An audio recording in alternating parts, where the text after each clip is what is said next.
You don't need a college degree to start a business. Hi, this is Jim Gibson with Business Sense Podcast. Thank you for joining me today. We're going to be talking about what do you need as far as education or certifications to start a business.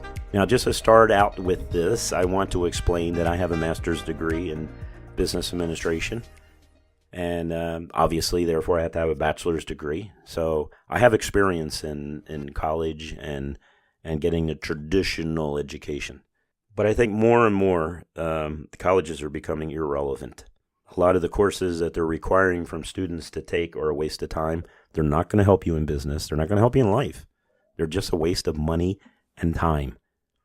And if you're going to go to college, count the cost. As everything else in life, count the cost. It's going to take you 4 years if you do it full time. That means 4 years you're not making money. It also means 4 years that you have to pay money to live, to do different things and all. And I think that colleges are becoming more irrelevant as the time passes. Not all colleges, by the way. There are some good programs at colleges that we will talk about today that I think you should consider. But a degree? Think it through. Do you really need that degree to be successful in college? Steve Jobs? Didn't he drop out of college? How about Zuckerberg? I don't think he finished college. I think those two individuals are very successful in what they did as far as business. Is it, what is your goal in life? Is it getting a degree so you can put that on a business card? Or is it being successful in business and making money? And we're going to talk about money in the future. I'm going to give you my opinion of it and what I think you should focus on. But in reality, if you're going to go into business, it's about making money. That's the bottom line, is making money, okay? And if you think you need a college degree to do that, then that's fine. Think it through. Do you really need a college degree to make money, to start a business? And maybe you're not into starting a business. Maybe you want to do other things in life. Well, that's fine. And some of the things I'm going to talk about today will help you if you're an employee and if you decide not to start a business. I know that I never looked for someone who had a college degree to hire them as an employee. In fact, I had a medical doctor one time come to me, and he was tired of the medical field, and he wanted to get into the IT field. I didn't hire him. He had no IT background, and I didn't consider someone in their 50s who have never been interested in IT before why I should hire them. Now, I am not here to fulfill someone's life desires. I am here to run a business and make it successful, and that's what your focus should be, successful business.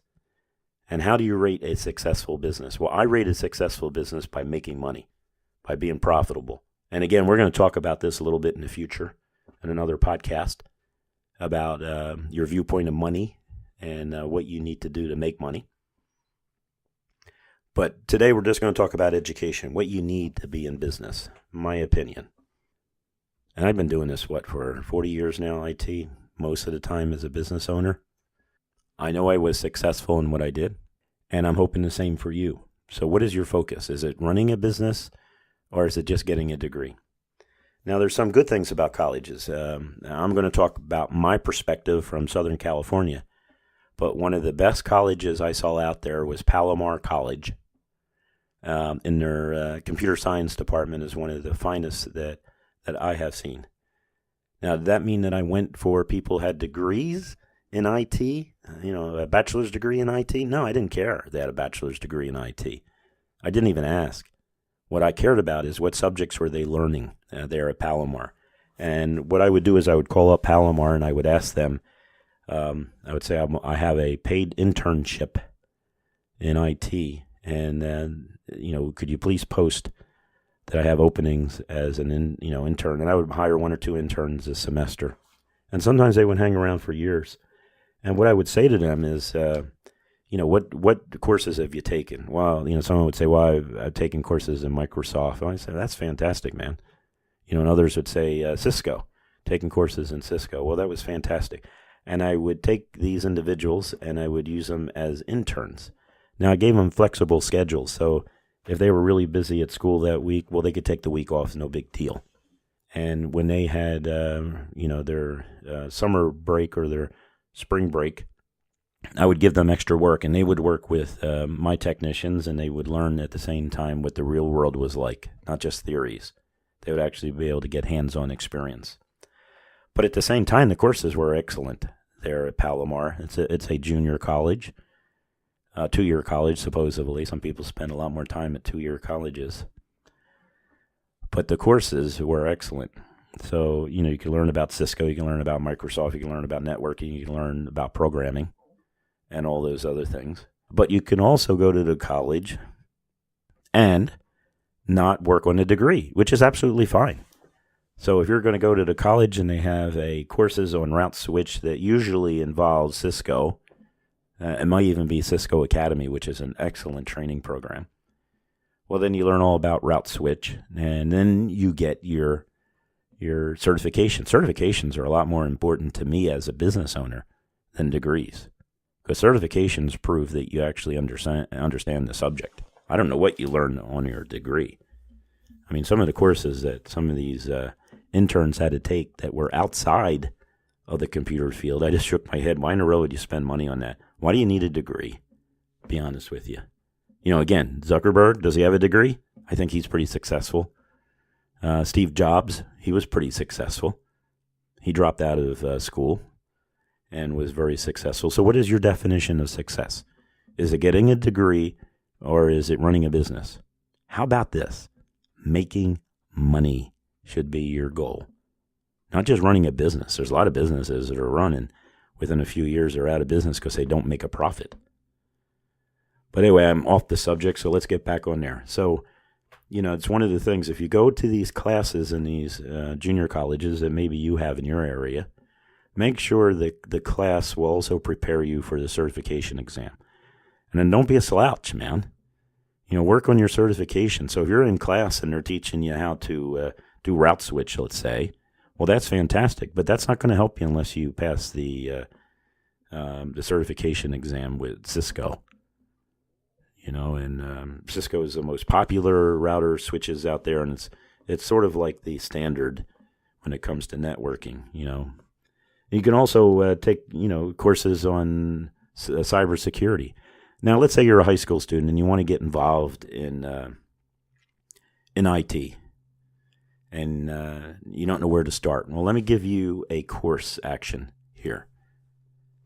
CompTIA, CompTIA, is an organization that publishes and maintains certifications in different areas.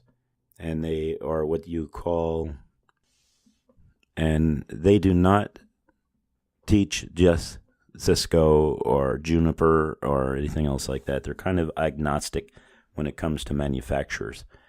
But one of the first things you should consider is A+.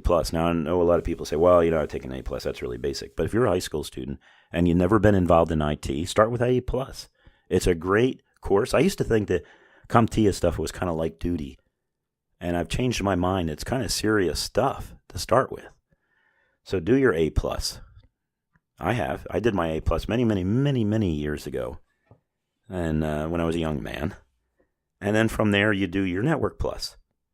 And network, it will teach you about network, switches, routers, firewalls, things like that. These are things you need to know. And it's very basic stuff, but at the same time, it's more information that you need to know. And I'm surprised how many people in IT don't know the basic stuff. And then from there, you get your Security Plus, things like that. Then once you get all those type of CompTIA stuff out of the way, then you go on to other things, like you work on your MCSE. Microsoft certifications, or you go on to Cisco and you get your CCNA.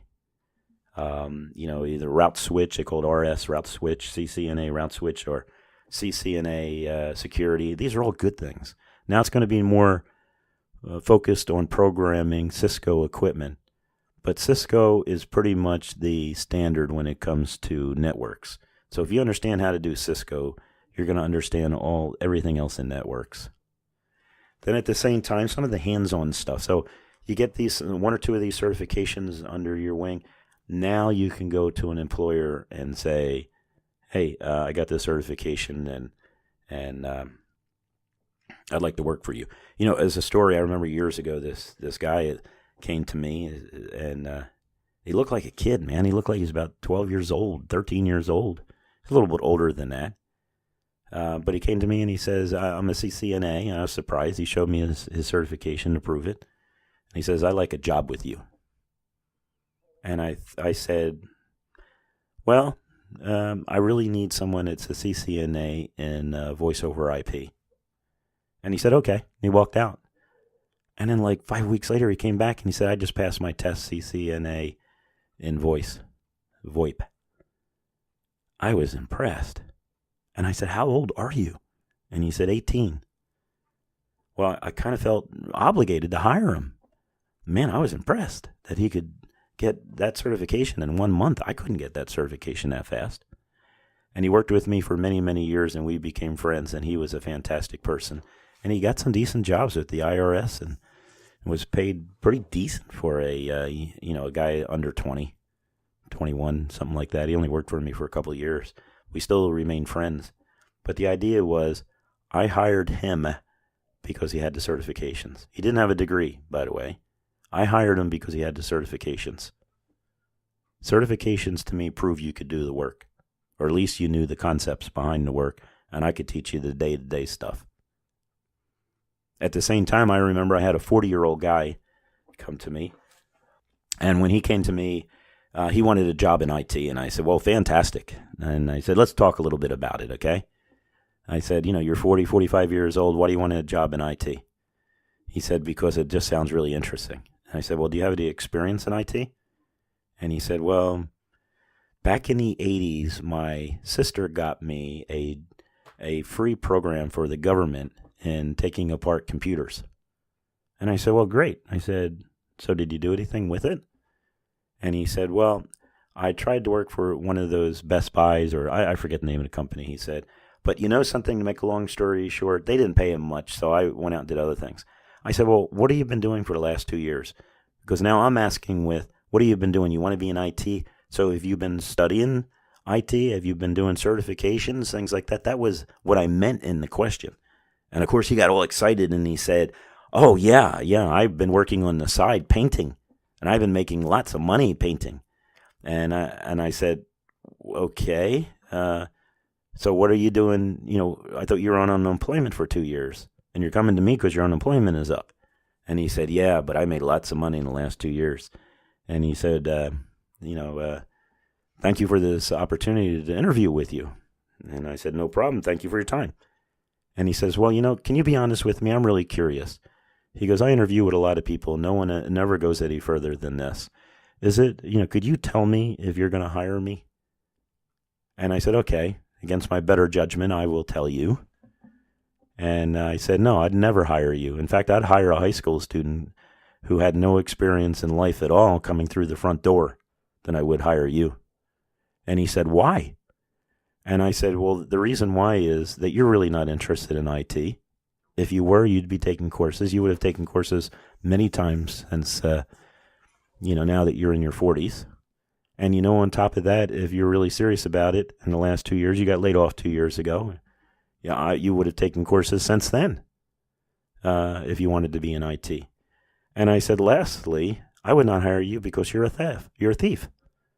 And he said, what do you mean I'm a thief? I said, well, you've been stealing from me for the last 2 years. He said, well, what do you mean stealing from you? I said, well, I had to pay that unemployment insurance. And I said, the whole time you've been taking money under the table and not paying taxes on it. You're not being fair to the program. I said, I have to pay the taxes on those things. And if you're going to steal from the government, you're going to steal from me. So make a long story short, he got really ticked.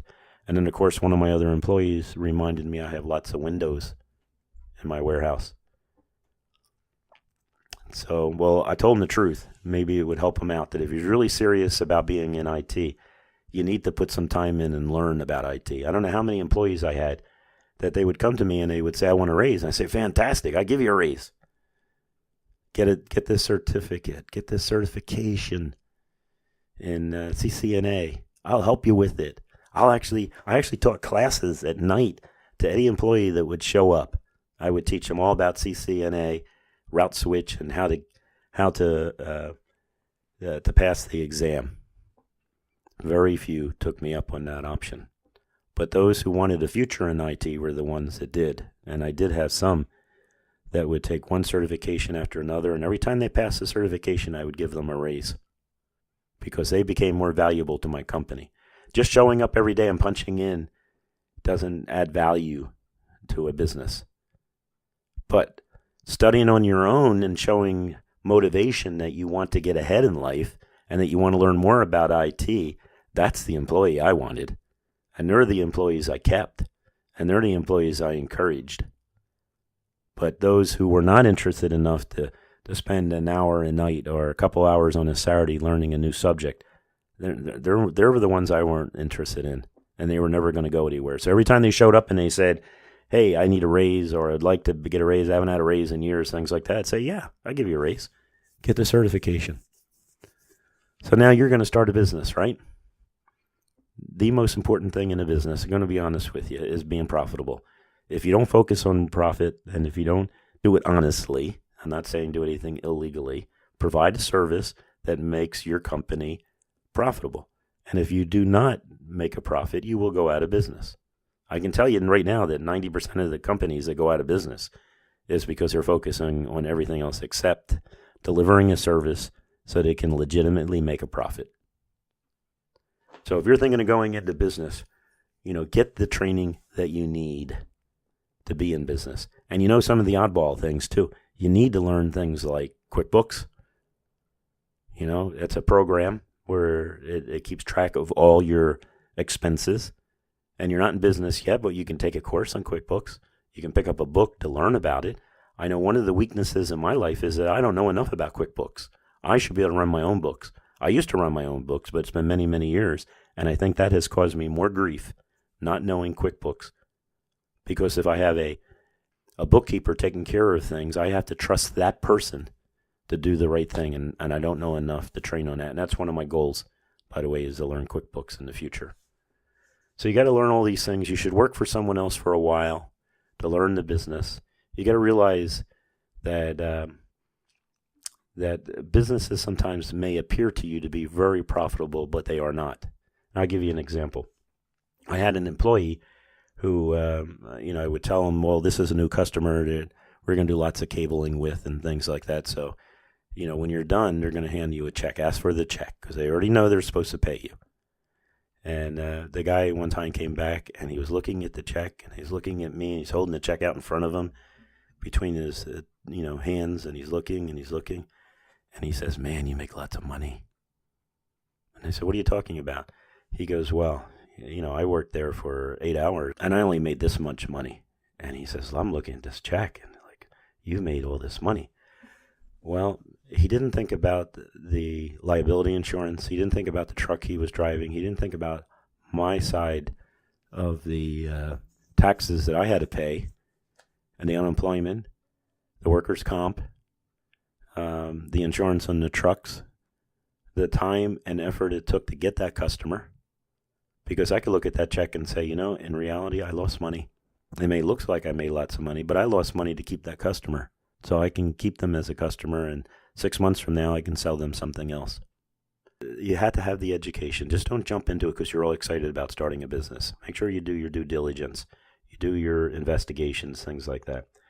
So, and on top of that, that involves the training. So if you're working for a IT company that provides IT services to other businesses, that's probably the best place to be, to learn the IT company. But, to help that person out through your self-study, things like that, that's an excellent way to go. And then secondly, learn the business stuff you have to know. Learn accounting. I know it sounds mundane and it doesn't sound very interesting, and you're going to hire someone else to do it. Well, even if you hire someone else to do it, you got to know it yourself. That's been one of my weaknesses that I would always recommend. You got to learn that. So you have to do all those things. But something else too, and we're going to talk about this in a future podcast in detail. You got to have goals with time frames. You could spend your whole life talking about starting a business and never start a business because you never set time frames on your goals. You never research what you need to do to get to each of those goals. It's just easier sometimes to sit back on a Saturday morning and watch TV, or to relax, or to go golfing, or to do other things, rather than think through what you're going to do in the future and how you're going to do it. But with that idea, also think through, why would you waste your time at college if you're going to go into business? It may be a waste of time. That's your decision, by the way. So take responsibility for your own decisions. And we'll talk about that in the future also. But the bottom line is, do you really need to learn some of the stupid stuff that colleges now teach? Or are you there to be focused on learning IT, learning on how to be a business owner that you can learn in a college setting? Yes, you can go to college to learn, Cisco and Microsoft, the two big things, and at the same time learn accounting and things like that. And you don't need a degree to start a business. Hey, if these podcasts are working for you and you're really getting a lot out of them, let me know. Give me a thumbs up. Make some comments on it. Tell me other subjects you would like me to cover in the future, and I'd be more than happy to do that. Again, this is Jim Gibson. Thank you for listening to my podcast, Business Sense. You have a great day.